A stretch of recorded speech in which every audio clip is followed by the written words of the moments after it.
നമസ്കാരം.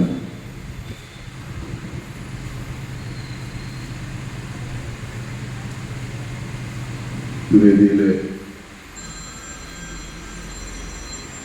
അധ്യക്ഷൻ, പ്രശസ്ത സംഗീതജ്ഞനും പ്രിയ സുഹൃത്തുമായിട്ടുള്ള സജീവകുമാർ,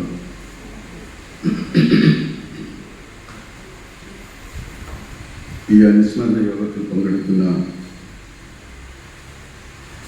കലാകാരന്മാർ, സഹൃദയർ, നാട്ടുകാർ, അങ്ങനെ ഏവർക്കും നമസ്കാരം.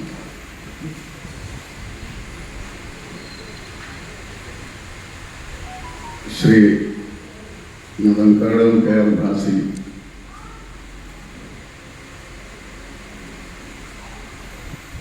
ഇത് ഔപചാരികമായിട്ടുള്ള ഒരു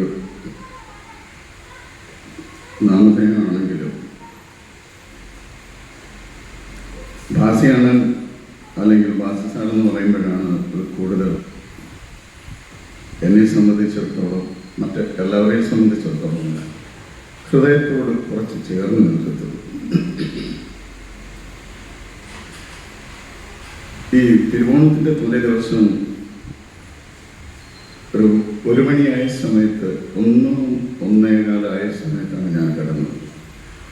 അപ്പോൾ ഈ ഗ്രീറ്റിങ്സ് ഇങ്ങനെ കുറേ വന്നുകൊണ്ടിരിക്കും. ഓണമല്ലേ, അപ്പം സുഹൃത്തുക്കൾക്ക് ഇങ്ങനെ നമുക്ക് ഫോണിൽ ഗ്രീറ്റിങ്സ് ഇങ്ങനെ വരും. അത് ഇത്ര ശ്രദ്ധിച്ചില്ല. പക്ഷെ ഒരു 2:30 കഴിഞ്ഞപ്പോൾ ഞാൻ ഫോണ് അടുത്തുണ്ടായിരുന്നു. നോക്കിയപ്പോൾ നമ്മുടെ മനുവിൻ്റെ ഒരു മെസ്സേജ് ഉണ്ട്, കടമനിട്ട മനുവിൻ്റെ. അതെടുത്ത് നോക്കിയപ്പോഴാണ് ഈ മുളങ്കാടകം വാത്സാറിൻ്റെ ഫോട്ടോയും അതിന് താഴെ മെസ്സേജും ആയിട്ട് ഞാൻ ഇത് കണ്ടത്. ഭയങ്കരമായ ഒരു ഷോക്കായി പോയി. ഞാൻ കുറേ നേരം രാത്രി എഴുതിയിട്ടിരുന്ന കരഞ്ഞു. പിന്നെ രാവിലെ ഇങ്ങോട്ട്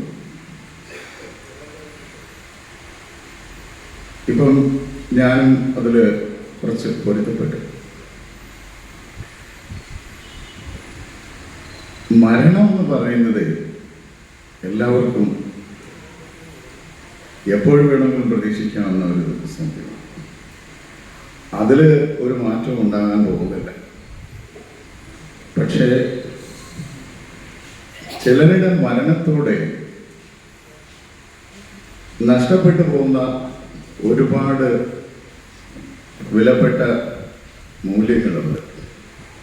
ആ നിലയ്ക്ക് നോക്കുമ്പോഴാണ് ഭാസി സാറിൻ്റെ മരണം മൃദംഗ വാദന രംഗത്ത്, മൃദംഗ അധ്യാപന രംഗത്ത് അതൊരു തീരാനഷ്ടമായിട്ട് മാറുന്നത്. അദ്ദേഹത്തെ പോലെയുള്ള ഒരു മഹാവിദ്വാൻ ഈ മുളങ്കണ്ടകം എന്ന ദേശത്തിന് സംഗീതത്തിൻ്റെ ഭൂപടത്തിൽ ഒരു പ്രത്യേക സ്ഥാനം കൽപ്പിച്ചു കൊടുത്ത അതുല്യനായിട്ടുള്ള ഗുരുനാഥൻ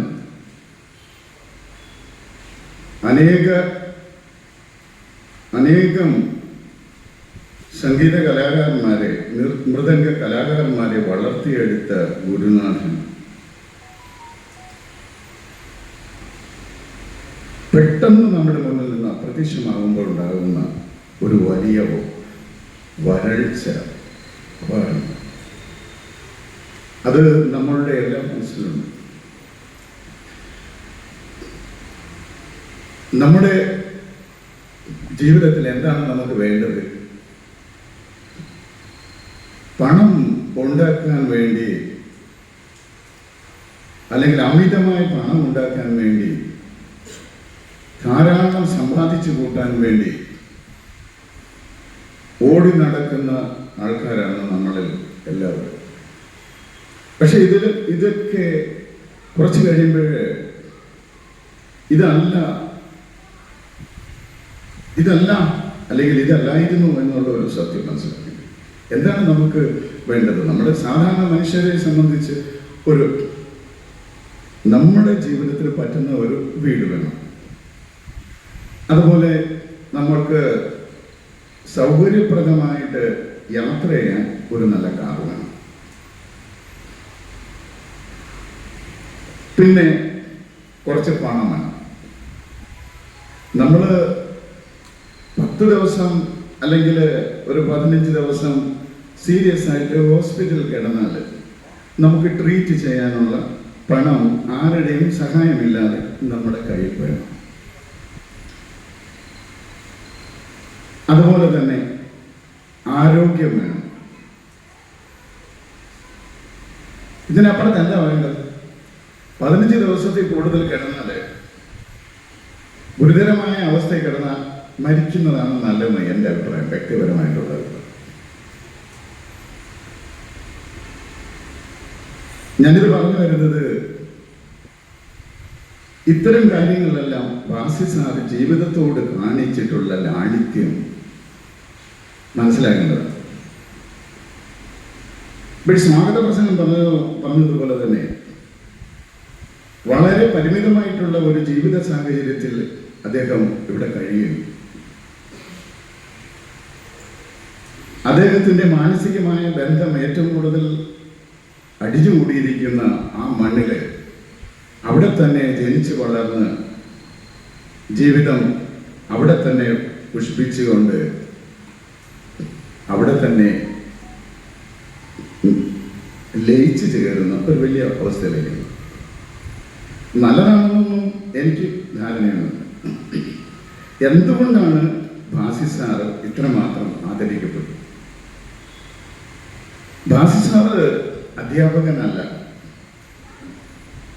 ഭാസി സാറിനെ ഒരു അധ്യാപകനായിട്ട്, ഒരു ടീച്ചറായിട്ടൊന്നും എനിക്ക് കാണാൻ പറ്റില്ല.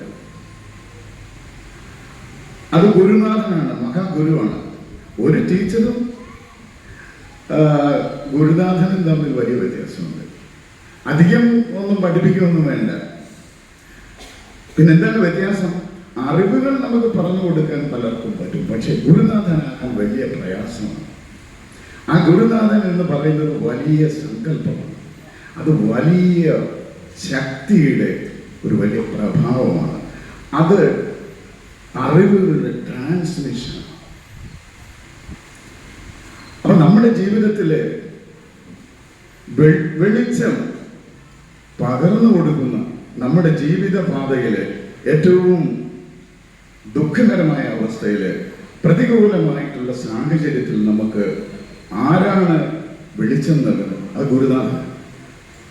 ആ അർത്ഥത്തിൽ നോക്കുമ്പോൾ ഭാസി സാർ എത്രയോ ചെറുപ്പക്കാർക്ക്, എത്രയോ കുട്ടികൾക്ക് മൃദംഗത്തിനോടൊപ്പം തന്നെ അവരുടെ ജീവിതത്തിൽ അവർക്ക് നല്ല വാക്കുകൊണ്ടും അവരെ നല്ല പ്രവൃത്തിയിലേക്ക് നയിച്ചുകൊണ്ടും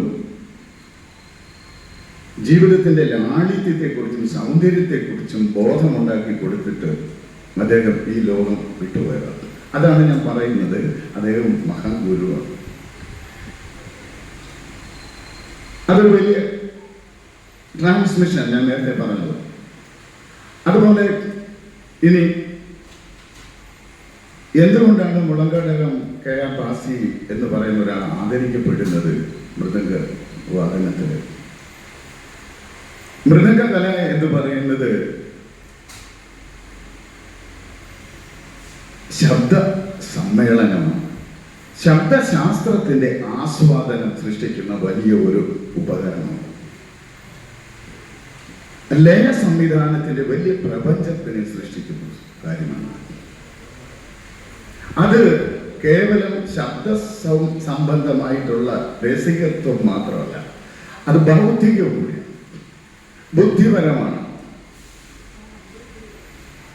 ഭാസി സാറിന്റെ വായന അതിൽ തികച്ചും ബുദ്ധിപരമാണ്. ബുദ്ധി ഉണ്ടെങ്കിലേ അത് ആസ്വദിക്കാൻ പറ്റൂ. ഒരു മുത്തായിട്ട് വായിച്ചാൽ 2 ആഴ്ച ആലോചിക്കണം അല്ലേ? 2 ആഴ്ച ആലോചിക്കണം അതെന്താണെന്ന്. ഘടക്കാരന് അത് ഫോളോ ചെയ്യാൻ പറ്റില്ല. അതിന്റെ സിമ്മട്രി നോക്കുമ്പോൾ അതിമനോഹരമായിരിക്കും. അതുപോലെ കോർവാസ്, അതും ഒരു എന്താ പറയുന്നത്, ഒരു കോമ്പൗണ്ടാണ്. സാറിന്റെ കോരുകളല്ല, ഞാൻ മനസ്സിലാക്കി. അത് മൃദംഗത്തിന്റെയും തകിലിന്റെയും ഒക്കെ ഒരു വലിയ കൂട്ടാണ് ആ കോർവാസ് അല്ല. പളനി സ്റ്റൈലിൽ നിന്നും പലതൊക്കെ ഉൾക്കൊണ്ടുണ്ടെങ്കിലും അത് സാർ ഉൾക്കൊണ്ടാണ് വായിക്കുന്നതെങ്കിലും തകിലുമായിട്ട് സമ്മേളിച്ചുകൊണ്ടാണ് അത് ചെയ്യുന്നത്. അതാണ് ആ കോർവയുടെ ഗൗരവം. അതാണ് ആ കോർവാസ്. സാർ വായിച്ചിട്ടുള്ള കോർവാസൊക്കെ നമ്മൾ നോക്കണം. എനിക്ക് എൻ്റെ ചെറിയ പ്രായം മുതൽ ഒരുപാട് വായിച്ചിട്ടുണ്ട് സാർ, ഒരുപാട് വായിച്ചിട്ടുണ്ട്. ഞാൻ ചെറുതായിരിക്കുന്ന സമയമുണ്ട് സാർ. എനിക്കൊരു 20, 22, 24 വയസ്സ് മുതൽ സാർക്ക് ഒരുപാട് വായിച്ചിട്ടുണ്ട്.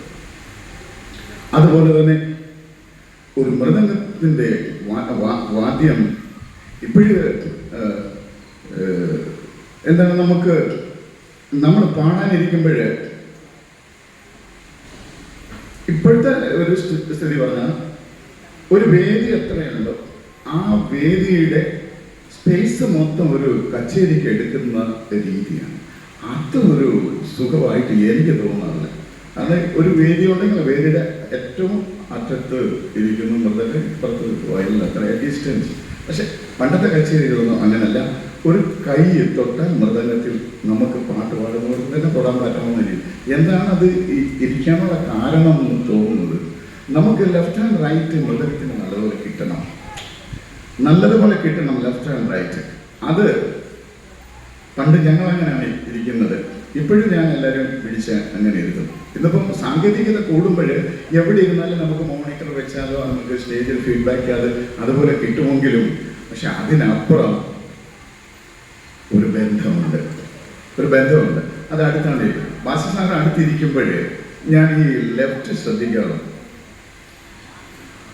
അതൊരു അപാരമായ സമ്മേളനമാണ്. അദ്ദേഹത്തിൻ്റെ ഇടംതല ലെഫ്റ്റും അതുപോലെ റൈറ്റും തമ്മിലുള്ള ആ സമ്മേളനം, അത് വെറും സമ്മേളനമല്ല, സംഗീതപരമായിട്ടുള്ളൊരു സമ്മേളനം. ആ ലെഫ്റ്റിൻ്റെ സംഗീതം പൊതുവെ പതിഞ്ഞ വായനയാണ് ബാസിസ്. ഒരു വേദിയിൽ വായിച്ച് ഭ്രമിച്ച് ആഹാ ഊഹൊന്നും ആർക്കും പറയാനൊന്നും പറ്റത്തൊന്നുമില്ല സാറിൻ്റെ വായന. പക്ഷേ ചിന്തിക്കേണ്ടിയിരിക്കുന്നു, സൗമ്യമായിട്ട് ആലോചിക്കേണ്ടിയിരിക്കുന്നു. അതൊരു പസഫിക് ഓഷ്യൻ പോലെയാണ് സാറിൻ്റെ ആ മൃദംഗത്തിൻ്റെ ചേർച്ച, ലെഫ്റ്റ് ആൻഡ് റൈറ്റ്, കോർവാസ്, ഇത്. അപ്പോൾ അങ്ങനെയൊക്കെയുള്ള ഒരുപാട് സവിശേഷതകൾ ആണ് ആ വായനയ്ക്ക്. ആ വായന ഒരു വലിയ പാരമ്പര്യത്തിൻ്റെ അവസാന കണ്ണിയായിട്ട് ഇങ്ങനെ വന്ന് നിൽക്കുന്നു എന്ന് പറയുമ്പോൾ അത് വലിയൊരു വിഷമമുണ്ട്. ഇന്ന് രാംജി വായിക്കുന്നുണ്ട്, വളരെ ബുദ്ധിശാലി, നല്ലതുപോലെ വായിക്കുന്നുണ്ട്. വളരെ ചെറിയ പ്രായം മുതൽ, ഞാനിവിടെ വരുന്ന സമയം മുതൽ രാംജി എനിക്കറിയാം. രാംജി പോലും സാറിൻ്റെ ആ യഥാർത്ഥ പാടിയിൽ നിന്നും അപ്പുറമായിട്ട് സഞ്ചരിക്കുന്ന ആളാണ്. അത് ഒന്നും തെറ്റല്ല. അവനവൻ്റേതായ ഒരു സഞ്ചാരത്തിലൂടെ, അവനവൻ്റേതായ ഒരു ശൈലിയിലൂടെ പോകുന്നത് ഏറ്റവും നല്ലതാണ്. പക്ഷേ ബാസിസാറ് വന്നിരിക്കുന്നത് വലിയ ഒരു പുതുക്കോട്ട പാണിയുടെ അവസാന കണ്ണിയിൽ വന്ന് നിൽക്കുവാണോ എന്നൊരു സംശയം നമുക്ക് തോന്നുന്നത്. കേരളത്തിൽ ഇതേ രീതിയിൽ വായിക്കുന്ന ഒരാൾ കാണുമെന്ന് എനിക്ക് സംശയമാണ്. ഞാൻ 90-ന് മുമ്പ് 89, 90-ലാണ് ഞാനിവിടെ ആദ്യം പാടുന്നത്. അതിൽ ബാസിസാറല്ല വായിക്കുന്നത്, ശ്രീ നമ്മുടെ ബഹുമാനപ്പെട്ട കാവനാട് സദാശിവൻ സാറാണ്. ഞാനിവിടെ മുളങ്കാലത്ത് പാടുന്നത്. അന്നത്തെ കച്ചേരി 4.5 മണിക്കൂർ ഉണ്ട്. ബാസിയാൻ വായിക്കുന്ന കച്ചേരി ഞാൻ പാടിയിട്ടുള്ളത് ആദ്യത്തെ സമയം 5.5 മണിക്കൂർ കച്ചേരിയാണ്. അത് കൊല്ലം വിഷ്ണു ഇവിടെ ഉണ്ട്. 5.5 മണിക്കൂർ പാടുന്ന കച്ചേരി വിഷ്ണു വായിക്കുന്നു, ജഡം വായിക്കുന്നു. വളരെ 10 മണിക്ക് ഇരിക്കുന്നു, വെളുപ്പിനെ 3:30 കച്ചേരി തീരുന്നു.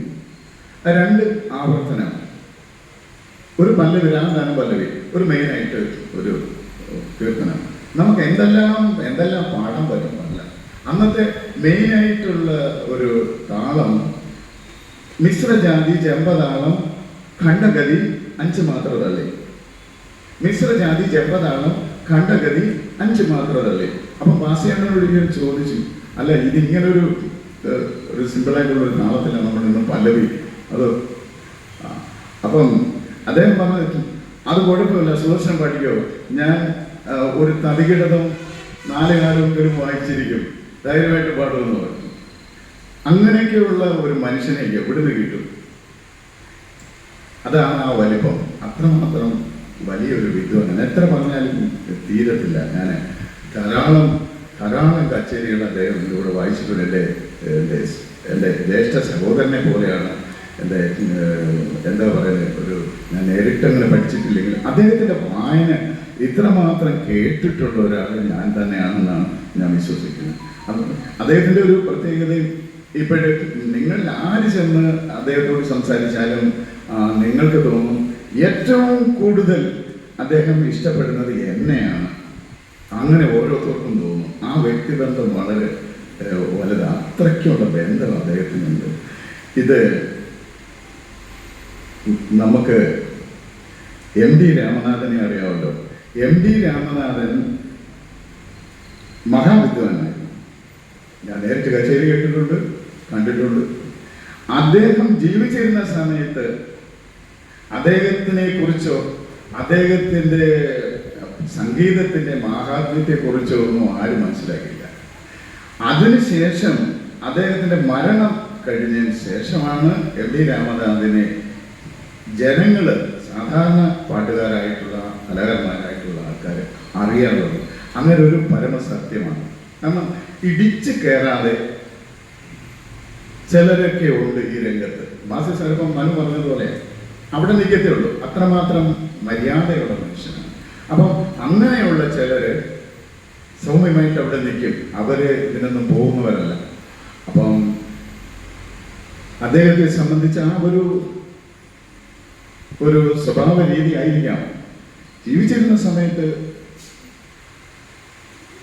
വേണ്ട രീതിയിലുള്ള യാതൊരു വിധമായ അദ്ദേഹത്തിൻ്റെ വിദ്വത്വത്തിന്, അദ്ദേഹത്തിൻ്റെ മൃദംഗ വായനയിൽ അദ്ദേഹത്തിന് വേണ്ട ഒരു പരിഗണനയോ വേണ്ട ബഹുമതികളോ അംഗീകാരങ്ങളോ ഒന്നും കിട്ടിയിട്ടില്ല എന്നത് പരമസത്യം.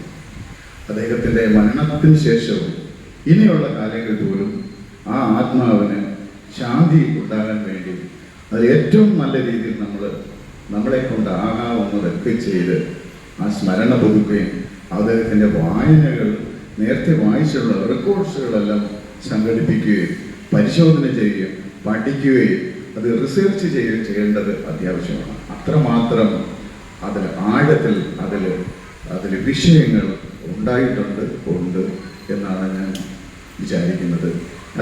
അത് ചെയ്യേണ്ടത് ശിഷ്യന്മാരാണ് മുൻകൈ എടുത്ത് ചെയ്യേണ്ടത്. എന്തായാലും ഈ ഒരു നിമിഷം ഇവിടെ വന്ന് അദ്ദേഹത്തിനെ സ്മരിക്കാൻ പറ്റുന്നത് സന്തോഷമല്ല എങ്കിലും എനിക്ക് കഴിഞ്ഞതിൽ ഞാൻ സന്തോഷിക്കണം. അത് എൻ്റെ കടപ്പാട് പോലെ. എല്ലാവർക്കും നന്ദി, നമസ്കാരം.